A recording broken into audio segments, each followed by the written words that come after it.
from this song. That's well transition. You talk about. Peace, y'all. Welcome to another Detroit We Do Mind Dying show with my co-hosts Yusef Bunchy Shakur and Kwazi Akwamu. I'm Tawana Petty, and we got to shout out that song that y'all just heard. That was like a world premiere. Wonder Years. The group is Black Cloud, so follow them hashtag Black Cloud on all streaming platforms and support the good brothers and their music. That's right. Our producer on the set. So Yeah. one half of Black Cloud, am I correct?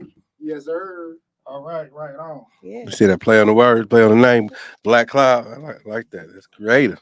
Yeah, I love it. Welcome to today's show. Today is May 6th in the year 2023. And this episode today is kind of personal. It's very moving in the sense that 2023 has started out to be a quite bloody year for New African people, internally, externally. And, I think we need to begin to kind of frame, contextualize, and try to understand that we can push back against this. Happy to be here. We haven't seen Tawana since, it's been a few weeks. Yeah. She missed the episode. She had important work to do. Glad to have you back. Happy to be here. Yes, indeed. We're going to be presenting a few books, a few definitions, and then we're going to jump into this topic. We don't want to delay. I think it's, like I say, it's a very personal in a sense, even though anytime it's related to New African people, to me, it is personal because I am we. I believe in that. I am because we are, and because we are, therefore I am. Me too. And, that right there means something. It is a core value. And that is one of the things we're going to be talking about as well is, restoring values that, we kind of in a place where the society is, we all over the place. Yeah. We all over the place. We don't see ourselves ultimately as a people. Yeah. Therefore, our individual pursuits are considered, most important to us, despite the world that is, collapsing around us, despite the implosion that is happening immediately, in our immediate surroundings. So, we need to have this conversation. But let's start out with our books, and our we're gonna start out with our books and our nomenclature, our words for this week. Do we want to start with you, Tawana, with your books? Yeah, Shay. So I brought a couple of different variations of literature to share. The first thing being it's a copy of a pamphlet that came out of not the James and Grace Lee Boggs Center, but a coalition of organizers connected with the James and Grace Lee Boggs Center many decades ago, called Crime Among Our People. And the first iteration was from the Committee for Political Development. And then later on, they put out an edition of the same pamphlet under an organization called the National Organization for an American Revolution.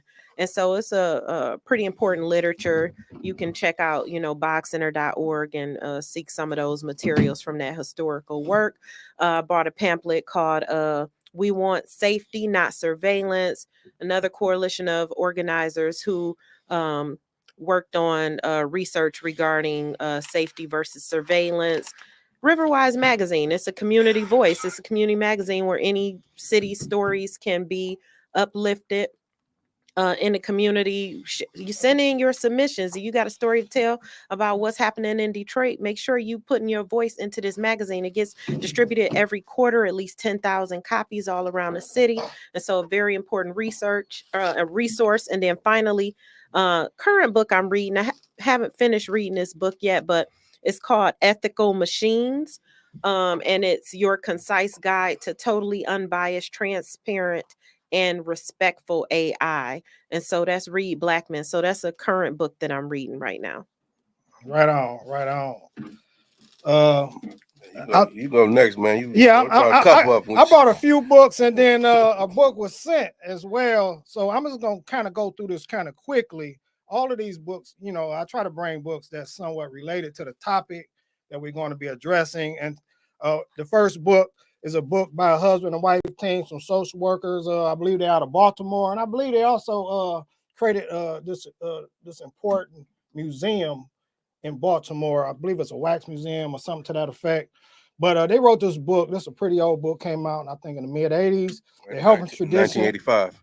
They're helping tradition in the Black family and community. And it's very important to help understand. We're talking about they're looking at history and the practices and how we interact with one another.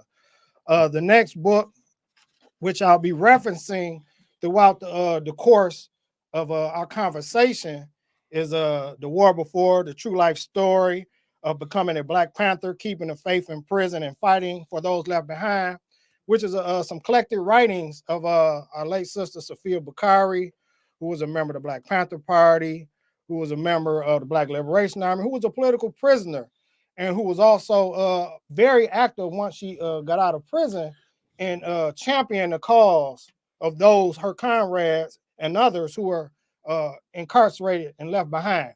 She did that till she passed away in early. How long do you know when? Remember when Sophia passed? A little over 10 years ago.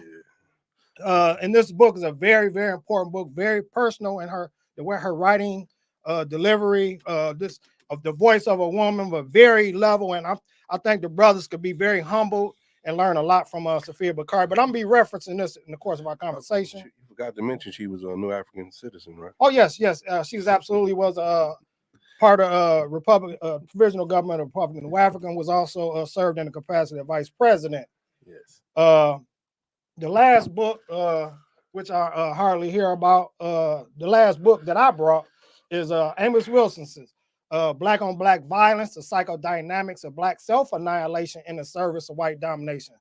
A very heavy book. This book is one of the books I used to convene conversations and like little counseling groups, informal groups, not among so-called conscious, but among just regular brothers. And we would just use this book and have some very intense personal conversations. I literally seen brothers' eyes well up with water on the verge of crying, telling personal stories based on how Amos Wilson helped us understand the dynamics of our behaviors. And finally, and this is very important because this is thank you to the good brother Tafari Brent who sent this book, King David and Boss Daily by Lance Williams. I woke up this morning and watched a podcast. Given the context, he wrote a previous book. He's out of Chicago. Wrote a book about the Black Peastone Nation, the almighty Black Peastone Nation, and this book is about one of the founders of one of the, most notorious street organizations out of Chicago, and the Black Disciples. And he gives historical context, but he also frames Boss Daly, the former mayor who created what is known as the Chicago Machine, who also started as a gang and used all his power to ensure that those New African street organizations who began in the same fashion that he started could not begin to organize and become more engaged in the political process, in terms of evolving as an organization, because he began on the street level, not in some generic gang. He was a thug, and he was a thug in office. So I thank the brother for sending this book. I'm gonna give it a good read. Man, he say he's a thug. He's a thug. Yes, and not in the sense, not the Tupac would refer to him. not absolutely not. Yeah. Tupac with this on him, this thug. All right, just man. like Duggan is Right. a thug in that sense, or trying to be. So this is what I brought. Actually, I feel very honored and privileged. It ain't even hit the market yet. No, New book that's coming out. World premiere. Absolutely, the American Family, the Shakors, the nation that created. I haven't finished reading it. Like 60 pages in. I'll preface it in this way. A lot of times when we read books, particularly about black. Before you contextualize it, who is it about, and what is the topic of this book? Sure, good question. The book is about the Shakurs. Who the Shakurs? The Shakur family, starting with Saladin Shakur, which a lot of us know Zay Shakur. Some of us just celebrated his son's I don't know Zay Shakur. assassination, which was he was in the car with Estada Shakur along with Sundiata Acoli, who was at the time functioning as members of the Black Panther Party. It was on the New Jersey Turnpike where they was ambushed and he was killed. Again, he also had a brother named Lumumba Shakur. Lumumba and Sekou Odinga was very influential in the founding of the Black Panther Party in New York.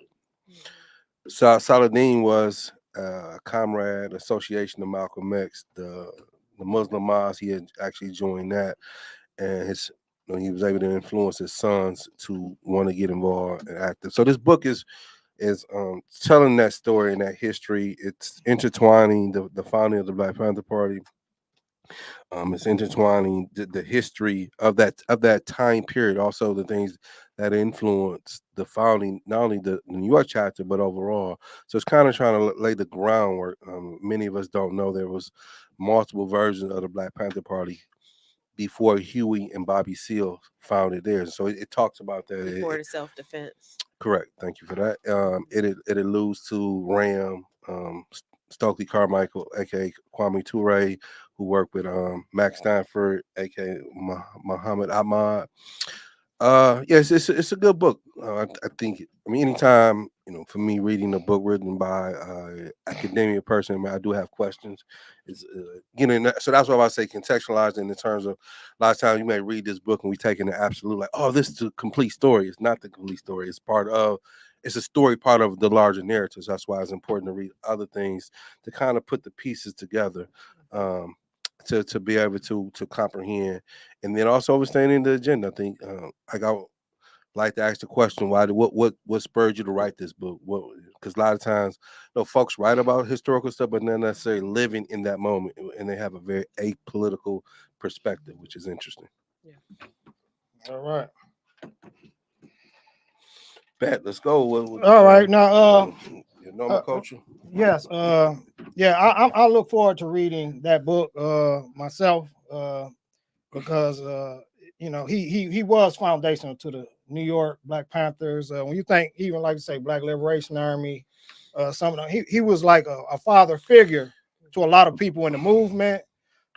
He brought a lot of balance in terms of but of course young people, what I'm saying, they develop independently and had their own minds, and but he was very pivotal. And I look forward to seeing how that story is framed. We're gonna move into nomenclature so we can get into our topic. All these things are interrelated. Right.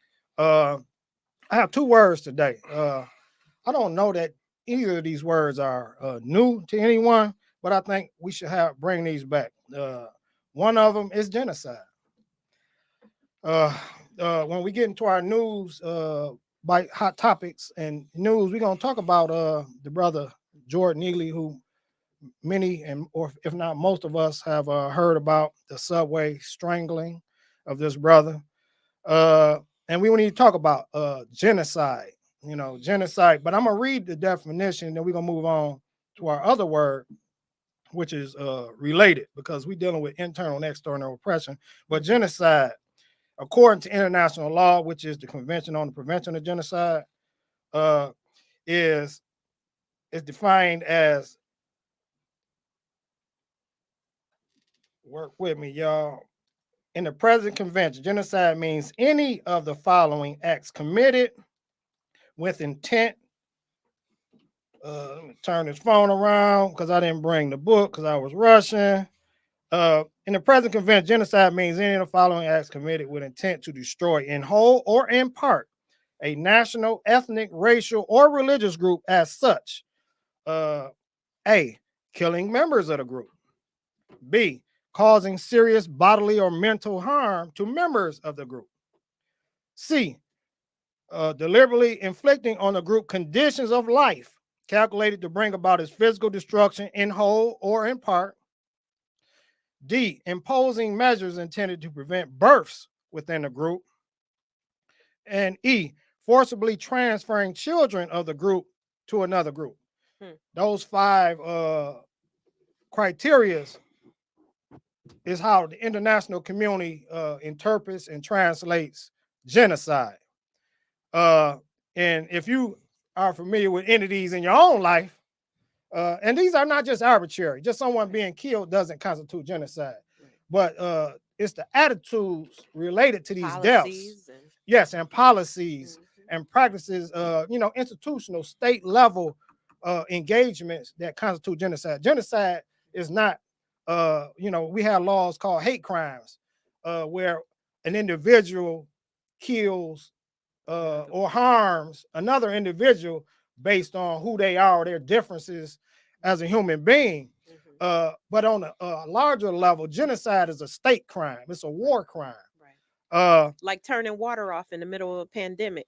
Yes, absolutely. That, in areas where that is primarily or predominantly impacting people that has a historical legacy of being treated as such. Right. Our history is replete with practices that has degraded us as human beings, that has dehumanized us.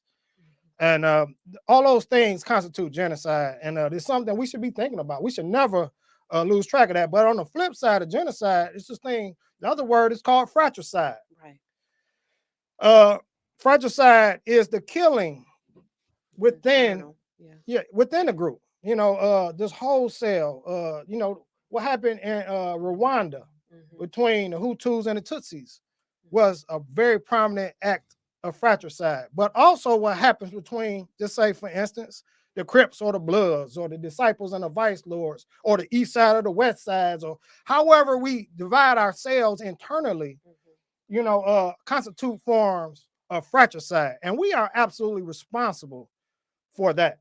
We are, we must be accountable for that. And, only we can resolve that problem. Can't nobody on the outside address instances of fratricide. And, part of our show today, we're going to be talking about even though there might be external pressure cookers that create the environment where we. No, absolutely. It's always that. It's nearly always that. So you are absolutely correct. So it's interesting. So you have genocide, fratricide, and you called me about Dr.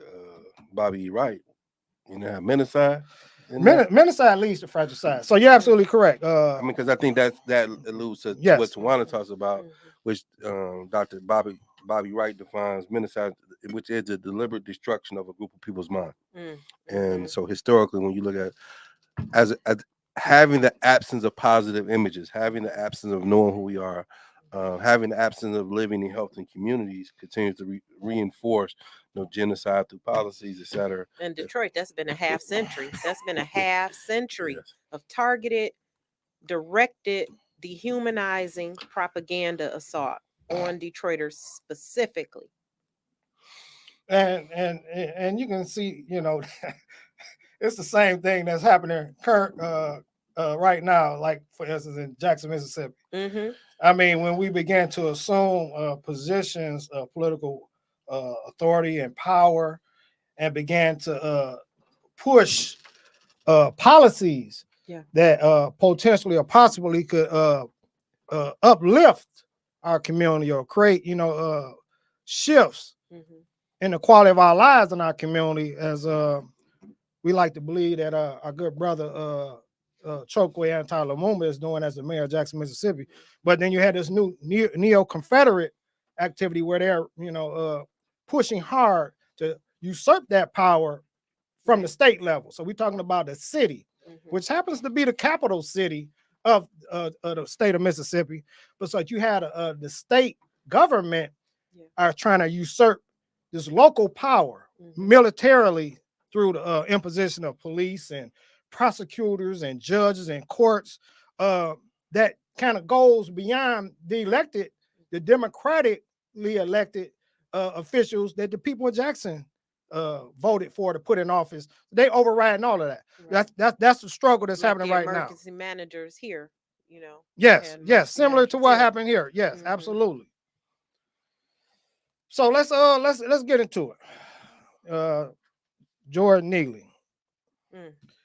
We have a young man that was Public lynching. yes, by any measure. This young man, 30 years old. We talked about genocide, so we're gonna start. The young brother has a we hearing this way too often about these mental issues that people have. This society is driving people crazy. First and foremost, this society is driving people crazy. I mean, he literally said, "I'm hungry." Yes, You yes. don't get no more clear than that. Yes, and but he I don't know that they describe him as being schizophrenic or suffering from PTSD. Some define PTSD as post-traumatic stress syndrome. Others, like Dr. DeGroy, Post-traumatic Joy slave DeGroy, syndrome. right? Post-traumatic, post-slavery, post-traumatic slave syndrome. And we have one of my comrades, brother Kenny Anderson, who just defines it PTSD as perpetual traumatic stress disorder. So it's perpetual because it has never ended. It hasn't just started. It's piling on. Even when we seem to have typical or generally functional lives, we have this subconscious pain that's been lingering there. And it's just, it don't take a lot of triggers to push a lot of us over the edge. And the trigger for Jordan Neely was his mother being brutally murdered while he was a teenager, while he was in school by his stepfather. And he was traumatized by this. She was found, stuffed in a suitcase, thrown over the, highway pass or something to that effect. And it's traumatized this young man. Yeah. And he was known, there are videos and images of him throughout all over the internet. He used to perform, impersonate Michael Jackson. Yeah. He sang. Very talented. I mean, the brother just sings so peaceful and, a very jovial personality. People seem to like him. He dressed all up in all the uniform outfits of Michael Jackson. He put was on known worldwide too for that. And but they say at some point he began to deteriorate. Right, his mental health began to deteriorate. They say he struggled heavily, behind his mother's passing. And I can imagine, I'm talking about in the manner in which she passed. People struggle just from the general passing of parents. And so I assume he was very close to his mama, and so he sunk into a deep depression. Now he's still in this subway space where he entertained people, but now he's hungry. Yeah. He has, they said he was lashing out verbally, just with words. I don't know that he was. He don't seem threatening in looking at him. However, looking at some of the imagery that was that's over the internet of the scene, looking at the people, it wasn't a very crowded elevator, but in other words, people didn't have to be in his space, necessarily. All I know is some dude, ex-Marine. Yes, that's how the military, you know what I'm saying? What's that slogan? Thank you for your service.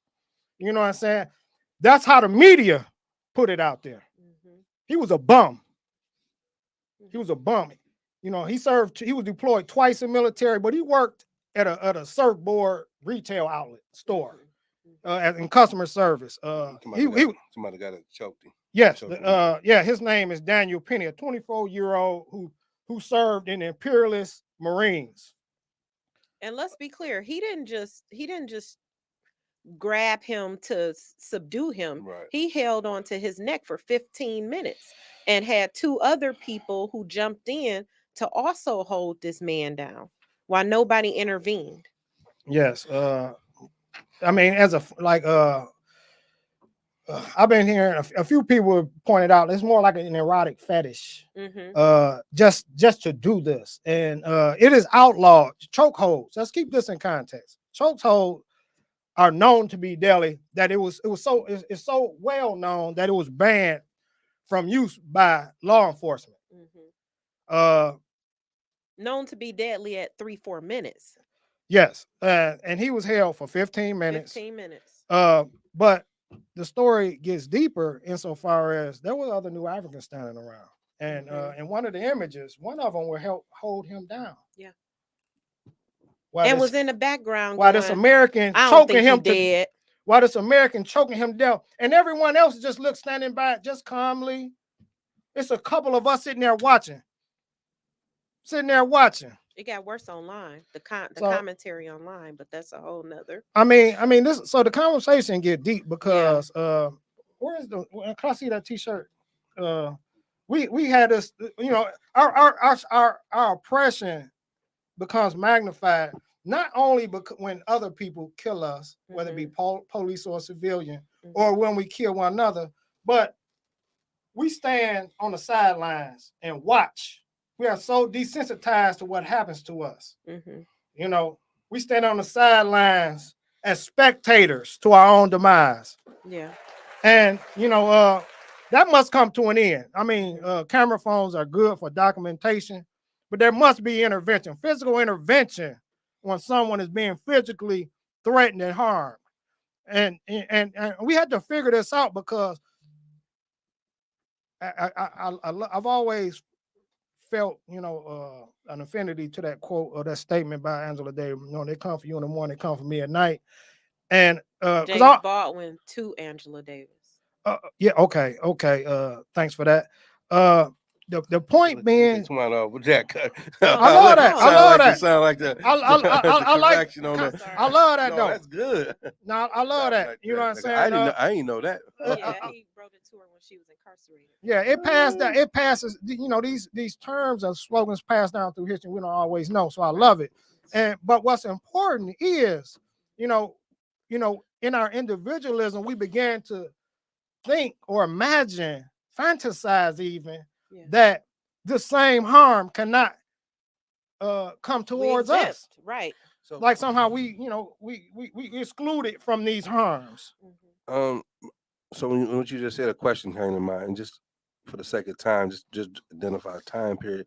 When do you think like that? It's always forced to be an individual, but the hyperness of it, and either one of you guys answer, that really became this normal thing for us.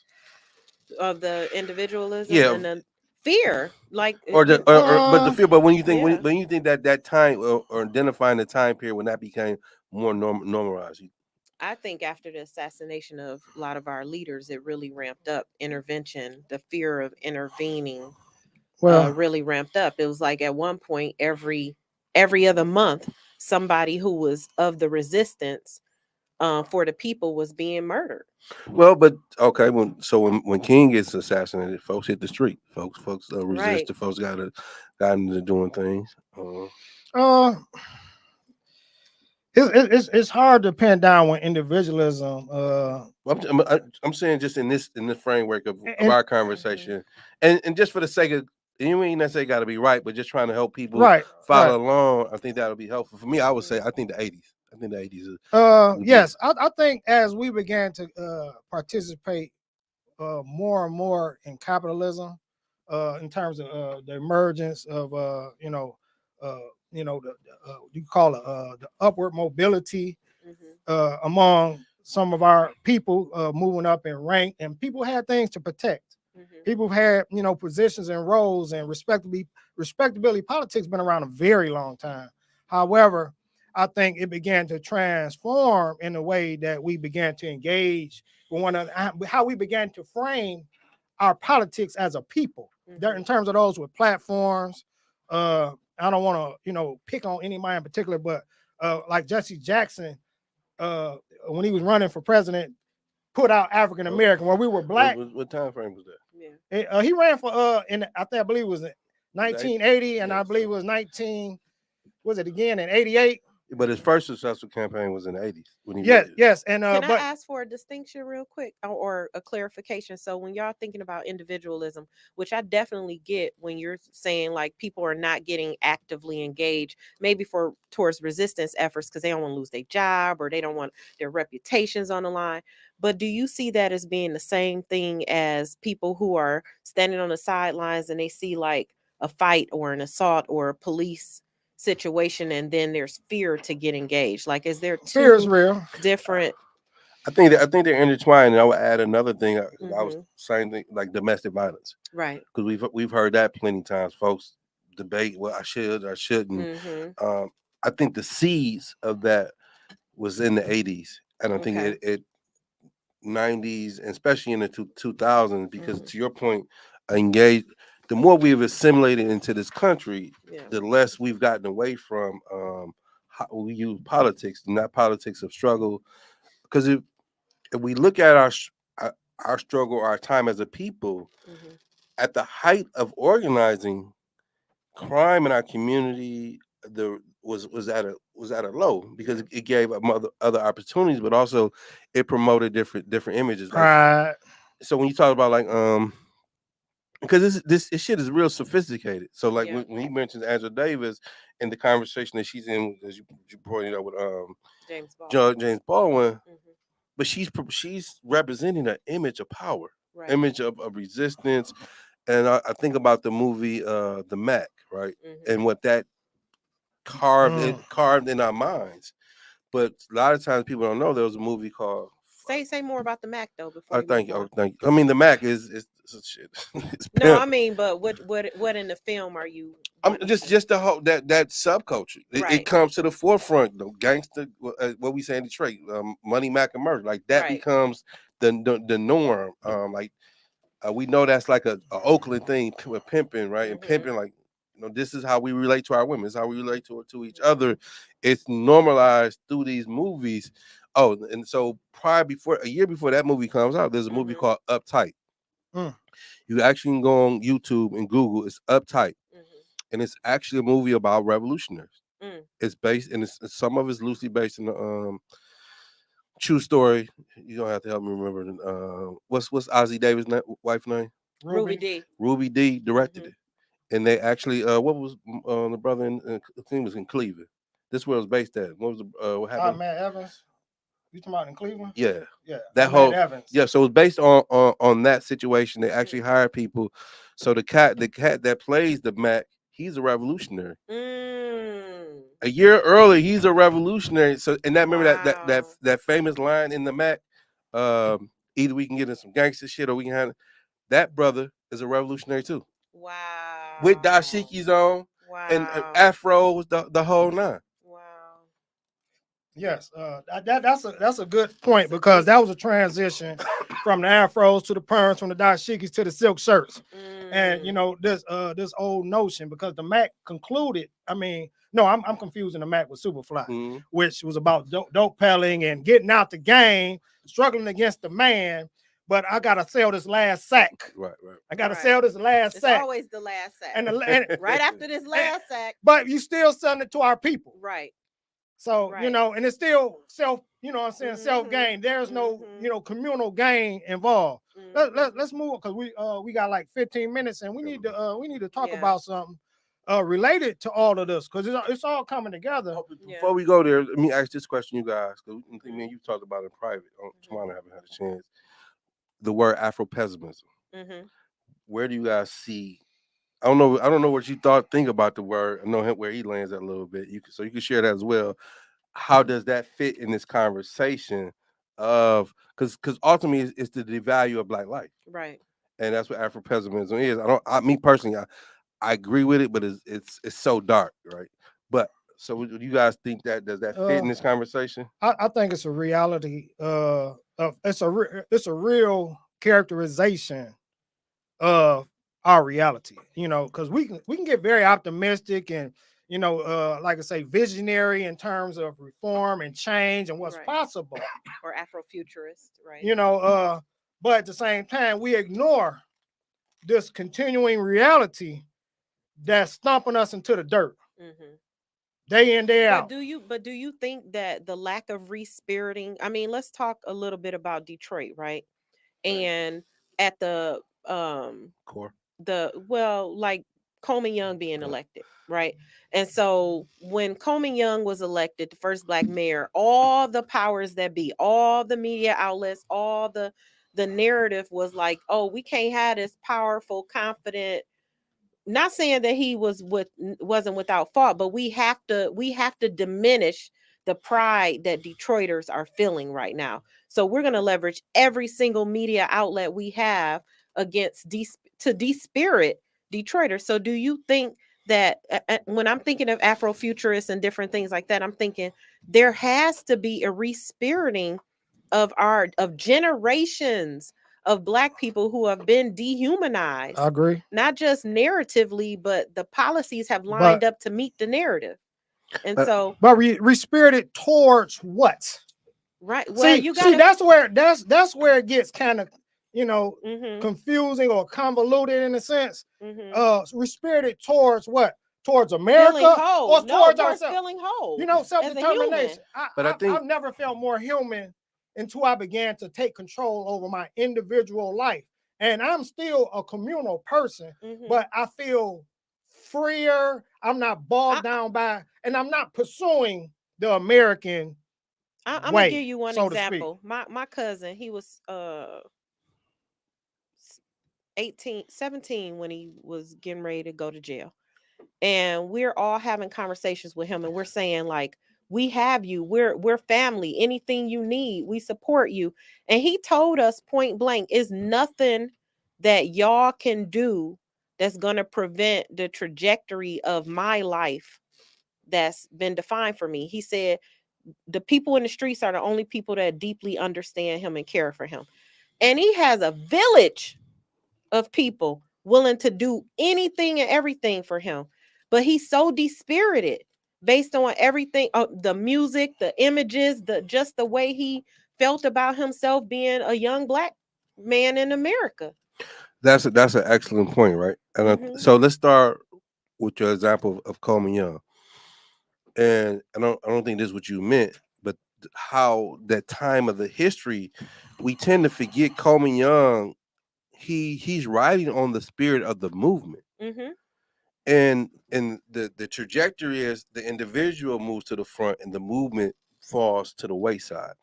If the movement would have been to the front and Coleman was part of that, it would have changed the complexity of our community, in my opinion. But I just remember I wasn't old enough at the time, but I've read so many articles from that period that was literally calling him everything but a child of God. All right, and I'm same here, because in my lifetime, Coleman, he didn't mean as much as to that generation before me. He, even though he was significant, and because I always try to make the joke, if you think about in the 80s when he's mayor and he's going to a Democratic Party as one of them, because actually, let's back up. We talk about Coleman Young as the first Black mayor, but actually, what's the old boy in Highland Park? Blackwell. Robert Blackwell. No, he's the first Black mayor in Michigan. And so those two going into a Democratic Party, still facing racism in the Democratic Party. They ain't even Republican. Right. But if we go back and we watch the Black political convention that happens in Gary, Indiana, like all things are changing. The ideological struggles are changing. I mean, like, we look at the Shrine of Black Madonna. They was very instrumental. Right. The organizing political parties, the Black Slate, the Black Slate, etc. And so it's very sophisticated, and to the point now, like, and even now, people, I mean, like Coleman Young is like Jesus. Yeah, and to be clear, that is not me. Not true. But to people that remember him, who remember that transition, the people that were there. And I'm talking about the assault on Detroiters because of his election, not him as a individual. And I'm trying to contextualize this because it's so much that we have to unpack. Because to your point, it's very sophisticated. Yeah, and that's the similarity in the attack on Kwame Kilpatrick. Right. It was the same vicious thing, and he showed the same ego and confidence, and they wasn't, And it really wasn't about him. Right. It was about Black boys. It was just like historically why COINTELPRO did not want the rise of a Black Messiah. Wow. So you have to think like the strategies are the same. Right. So when and I think the underlying point that we're making to our topic, we've been conditioned to be desensitized, right? And so we fast forwarded to the day where Black men are shooting each other. Or so again, say if if you come outside and you're dressed in a certain type of way, Right. the brothers, hey, sister, you looking Right. good, woo, woo, can I talk to you? And you be like, I'm good brother, whatever. Oh, fuck you, bitch. Yeah, Right. right. And that's the sensitized, and it functions. But it's not because it's because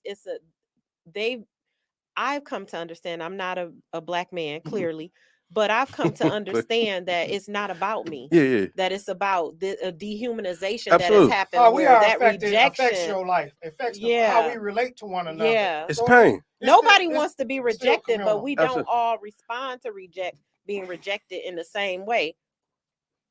Yeah, and I think it's important. Like, so I just was on this show recently, and responding to some of the things the Ruba talked about. And one thing he was saying, the generation after him or after them, was it created a failure, or it helped perpetuate the failure of our movement because they didn't pick up the guns in that fashion, right? And like basically saying that generation soft, et cetera, et cetera. And actually, they did pick up the guns. Like, we never stopped putting the guns down. Turn them against one another. Exactly. And this is the missing link in this conversation. I think the fundamental thing is, like, all of us are at a level of conscience, right? Right. But then if we look at, all of us came at a level of conscience differently. Yeah. Unevenly, et cetera. And there's very few of us who are actually born Yusef Shakur, Kwasi Okwamu, right? And who was raised in that type of environment. And then even then, that we know stories of that child who rejected it, who hated growing up like that, Tupac. right? Yeah, thank you.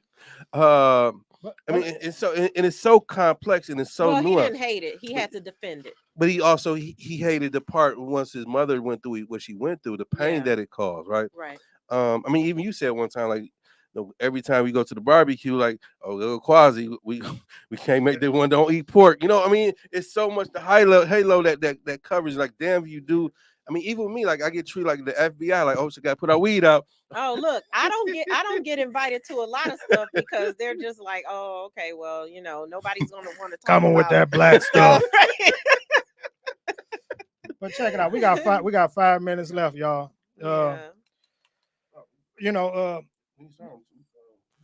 think at the end of the day, we love our people. How long we got, Joe? Oh man, wow. All right, now I'm looking at the clock. Thank you. Thank you, Joe.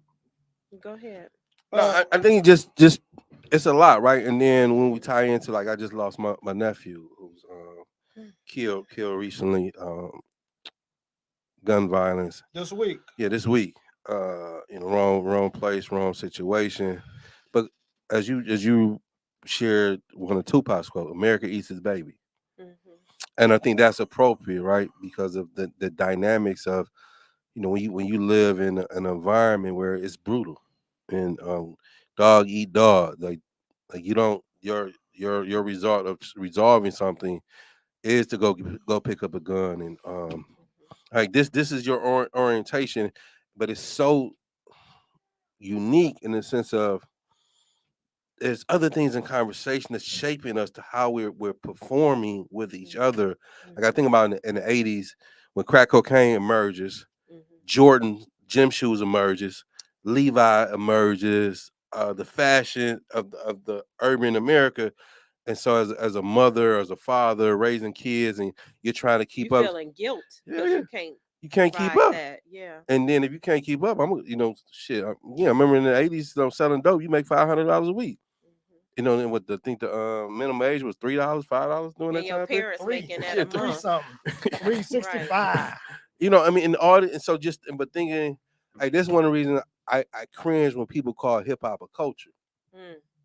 Say more. No, I see it as a subculture. And hip hop or rap? Well, let's talk about culture. I see both. I see the same. That's a whole that's next episode will be. Yeah, let's talk about, because like, one of the things brother, you say the rhyme was at the wrong place around the wrong people. Correct.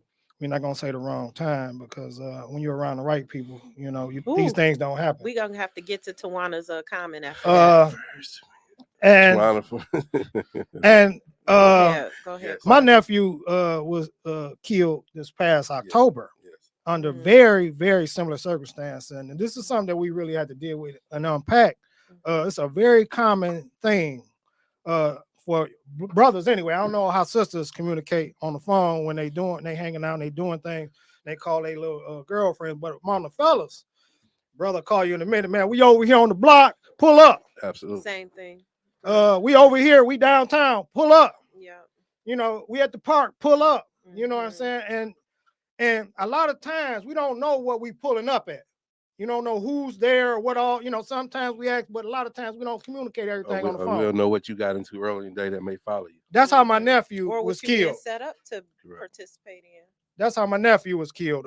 Somebody called him to a scene. Mhm. One of his buddies that he hadn't saw in a while because he was ducking somebody else for some dirt that he did. But now he pop up and he called people, pull up. And nephew, you know, he not thinking about Mhm. how questionable this guy is that he's pulling up to. But no sooner than he didn't pull up, somebody else pulls up with weaponry and starts shooting. And he falls dead. The bullet wasn't meant for him, but he died anyway. And this is a cultural thing that we pull up, that we have to address, because young men not thinking about consequence. We're not thinking about the quality of the people that we dealing with, and we just doing things, and it's harming us. And you know, do you want to speak to any of this? Because I'm thinking of it in terms of when I say culture. Culture is a you know set of values and practices that we embody as a people, as a community, as a group, and coming out, you know, just a lot of what we're experiencing today that we say is dysfunctional about us. You know, some people refer to it as like slave mentality and stuff. It didn't come out that period because what they robbed us of was knowledge of our past. Yeah. And they tried to beat into us and ingrain their values and stuff. But we had our own values while we were picking cotton and doing that work. We were plotting. We had a sense of self, you know, we had a sense of community because we knew we was all we had. Yeah. And we struggled around that. And coming out of that, we marched barefoot from state to state to pull together our soul, our family members.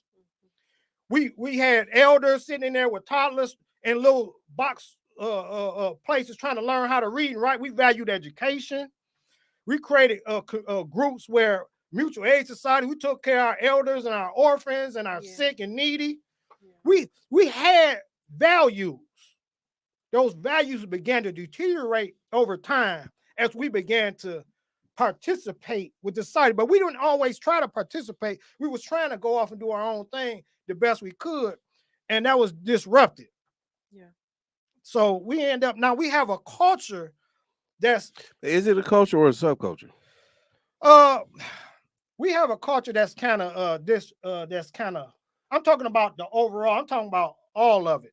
Not just, I ain't talking about hip hop. Yeah, I'm no. yeah. I ain't talking about the streets per se. I'm just talking about, no, it's a culture. It's a if it's a subculture, because we have ways that, how about this? Imagine if America never, because they thought they were superior, they never played jazz music on the radio.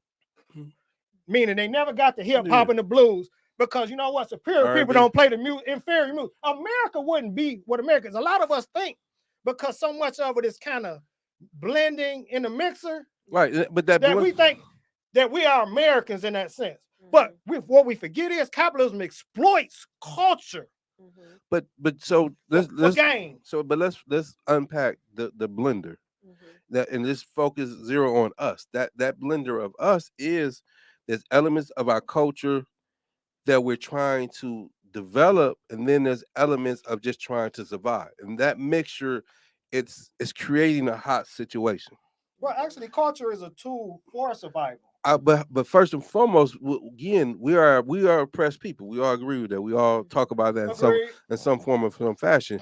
So at no point in this country have we really been able to define what our culture is. No, it's not been clearly defined. Right. No, So, I agree that. Right. So that's what I'm saying. So it leaves room for a lot to be desired, and then the dynamics of the resistance movement, the Black Power movement, the Civil Rights movement, other things, right? That's competing with I just want to be a regular American. I'm tired of that stuff because what we hear consistently, particularly in the now, is I'm exhausted being Black. I'm exhausted of and that's legit. Where folks don't want to continue that picking up that baton. They're tired of struggle. Pretty much. I mean, no, that's what they saying now. They say they're tired of struggle. They're looking for other words to say than to say struggle because they know they can't get around the fact that your life is comprised of struggle. Life is struggle without oppression. Right, but you got to get it out the dirt. Right, and it's not condemning them, right? I'm just trying to help us break this down because when we say we're tired of struggle, and I just want to live. And that's legit. Let me live. Because we all living, right? I mean, even I always pinpoint myself. I'm living a middle class life. And based upon a minute you won't be though. True. That's the thing. Absolutely. And I just say that in terms of critiquing myself, right? Yeah. But because who doesn't want to live in a peaceful neighborhood? Right. Who don't want to live? But here's the question. Right. I'm glad you raised that. So I was coming here today and I kept thinking to myself, why do all the white people in this neighborhood feel so comfortable? Like, why is this a walkable neighborhood for all the white people? They jogging, they running with the dog. And what neighborhood? You talking about the east side? This neighborhood, like right where we at right now, where it's like, okay. if you go, a few blocks over and talk to Black elders or Black people in general, they're like, well, we don't live in a walkable neighborhood. It's not really safe. But you can go up the street and a white girl is walking her poodle. But you know what? That's one thing I'm just saying, like, so. No, that's legit. And it's an answer for that. Yes. Let's talk about it. Most of them, I mean, and I want everybody to feel safe. That's what I'm saying. I absolutely agree. Yeah. But we've internalized our own sense of inferiority, more or less. It varies among individuals. Is that the Afro-pessimism? Possibly. Yes. And we're less threatened by one another. As such, I thought about this very same thing because the shed is across from the park with a walking track. Yeah. And I suppose we got a new neighbor, and this is a solo settler, American dude, that be walking the track. One day I was looking down on my phone a couple days ago. Then I noticed that he was staring extra hard over to the shed. I got the red, black, green blazing everywhere. And so he, about curious. And then I was thinking about like, damn, I said, I bet nobody, like his comfort. Don't get me wrong. Our neighborhood is pretty walkable because all people walk that track. But I was just thinking about how, like the gentrification, for instance, we don't have these American families moving into the hood. We have these young explorers, the adventurers, the way they came in Africa. One thing for sure, two things for certain. They had this deep sense of adventurism in them. Yeah. And we don't forget, what I'm saying, making Stanley, a sacrifice. What I'm saying, the Livingstones and what I'm saying, these Europeans who went into Africa, what they called the dark continent. And exploring against what they don't know, but they were seeking fame and fortune, and some of them achieved it. And so they have this willingness to do this. And I thought about this 5, 6, 7 years ago up Gratiot, before there was as much gentrification as it is now. When I seen this solo American woman running down Gratiot, and I'm like, this ain't the hood. She don't live. I knew she don't live over here. I said she probably packing a little piece in a little fanny sack, waiting on somebody to pull up on her because they do have a fetish for killing one of us. And she was more than a Karen, I believe. All right. So with the time we had left, and you kind of alluded to it, Tawana, about the walking neighborhood, creating a culture that cares. Yeah. What does that look like? Ooh, a culture that cares. Ultimately, this is it right here. This is it right here. The New African Creed. I believe in it. Go ahead. I believe in the community as more important than the individual. New African Creed, I embody it. We have to overcome our individualism. Like the show started out, what I'm saying? I am because we are, therefore because we are, therefore I am. We are because of our community. Everything that we are. Yeah.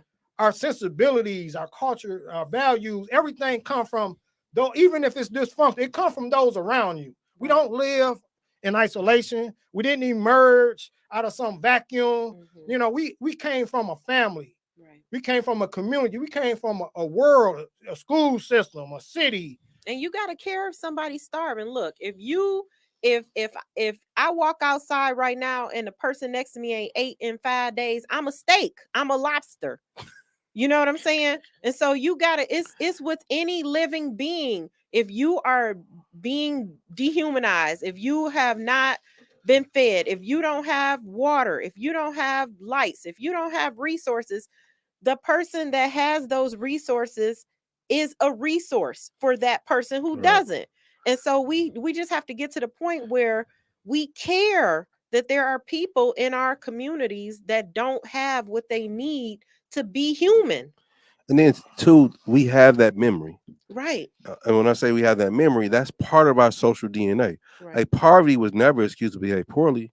Yeah. Racism was never an excuse to give up. It was every reason to love each other, every reason to care, protect. Like again, those things are part of us, but because we have not passed that tradition on, Right. and that tradition is in conflict to Quasi point of what assimilation is in America, and also to what we all agree, the exhausted nation of being black. Like these are things that we have to stabilize in our community, because people are moving up the ladder, doing whatever Economic ladder. Yeah, folks are being left for dead. Because again, when the hood became the hood because we left the hood, right? And neighbors, the neighbors left, right? And I'm not condemning. We talking about those who still there too. Absolutely, I'm saying, but the thing is, if those who are economically stable, if they leave, that makes shit even more worse, right? And this is the part of the philosophy of restoring everybody back to the hood. And Black life is so it's entangled. Remember Kanye on his first album, he said the dope man only guy on the block who ain't broke, man, because the people with the jobs who can afford to move, we left. And the young people coming up behind, I used to see people going to work when I was and I was in elementary school. Everybody, all my friends, parents, everybody was going to work, and everybody's house was empty. And when we skipped school, we didn't walk the streets; we was in somebody's house. But the community even impacted the dope dealer, because the dope dealer said, "Man, don't walk across that lady grass."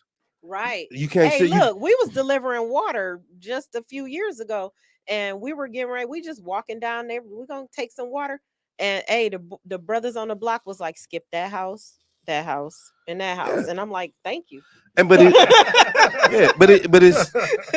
that internal look of ourselves, right? And this is what our young men, our young women are inheriting, and it's being able to pull that apart and put some sense to it, but also how do we enroll folks into a very vital movement? Because one thing, and what for sure, wherever we stand as a people, we see bullshit. We know what bullshit looks like. Right. And there's a lot of bullshit in the movement. Well, one simple solution is simply just, like I said, get to know your neighbors. That's right. I mean, at a real basic level, you live there. Yeah. They live there. Y'all gonna see each other. Y'all gonna cross paths from time to time. Get to know them. And I live in an apartment building, and I know half of my neighbors. I mean, you might have to go, right. Climbing stairs, going up the elevator. You know your neighbors. I'm gonna finally say this. I want us to continue this discussion if we can for the next episode. Because we got to talk about narrative and subculture. That's the counter to the subculture. Absolutely. Right. So that's the next topic, right? Next topic, next show. And Tawana, we saw your comment. You got to tell us more on the next show about Malcolm X and like, how your family identifies the Malcolm X. Yeah. All right. Well, we want to ask everybody, thank you for tuning in. We'll be back in 2 weeks. We would like you to like this post. Please like this post, subscribe to our page, and share it to y'all networks. You know, we're trying to get more pod-like and from a little more professional with this. Bear with us, because hey, this is grassroots. Every episode I come here like I'm gonna announce this is gonna be my last episode. This ain't my thing. But we working it out, y'all. We working it out. Stick with us. We're gonna get better at it. But we definitely gonna be bringing you to some good information. So tap in. Detroit is different. Joe Black on the ones and twos. We do mind dying. Peace, love. Peace. Black Cloud. Hair grease. Thinking on this like this at the end of the